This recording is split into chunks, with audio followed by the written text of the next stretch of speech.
I think just doesn't matter if you're investing in real estate or in the equities markets or in anything. It's having some type of being intentional and having a plan. What's the number one secret to doing that that you found for those that you help out in the investment world? Well, I guess it's to know so the number one secret, I don't know if it's so much of a secret as it is a discipline. And I think that's really important. I think just doesn't matter if you're investing in real estate or in the equities markets or in anything. It's having some type of being intentional and having a plan, right? So setting goals, having a plan, and having a process for that to work through, which is the discipline part. So that could be the underwriting. It could be a set of criteria or due diligence that you're going to utilize. In commercial real estate, the most interesting thing, different from, call it, residential real estate, right? If you're buying single family homes, that market is a much more perfect information market. You've got Zillow, you've got Redfin, you've got the MLS, you've got a lot more people with access to information. Don't get me wrong, there's definitely dislocations and call it relationships and other things that can differentiate besides expertise in that. But in commercial real estate, it's even more fragmented, I would say.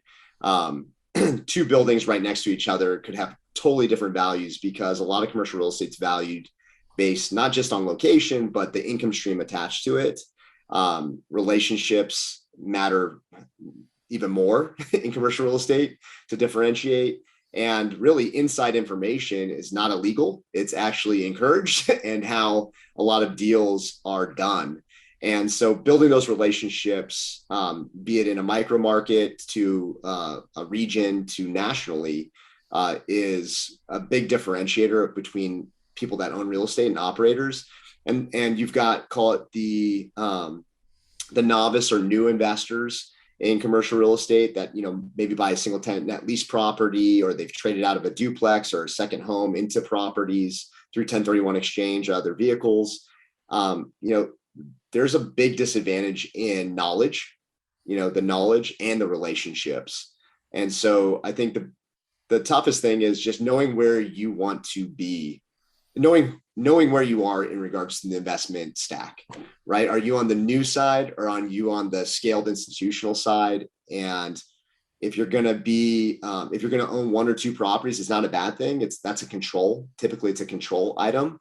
But if you can give up that control and really diligence and invest with professionals, that's what I recommend. I'm a little bit biased there because I'm one of those professionals, but even with my own money, when I'm not investing with ourselves and our own deals, I'm investing with other professionals because they're focused on it 24/7. They live, breathe, eat it, and they have the relationships. They have knowledge, years and years of relationships and knowledge that you just can't acquire overnight. So yeah, really well said, Josh. So the discipline and the intentionality of having a plan, and then realizing that commercial real estate has kind of an inherent advantage in that there's not perfect information like a residential, or you can get it's more fragmented, which means the value of the relationship and the insider information is not illegal, right? So if you can connect those dots, connect those business plans, and connect those relationships, then you can get perhaps an outside advantage to getting a higher return on your investment. Is that a fair summary?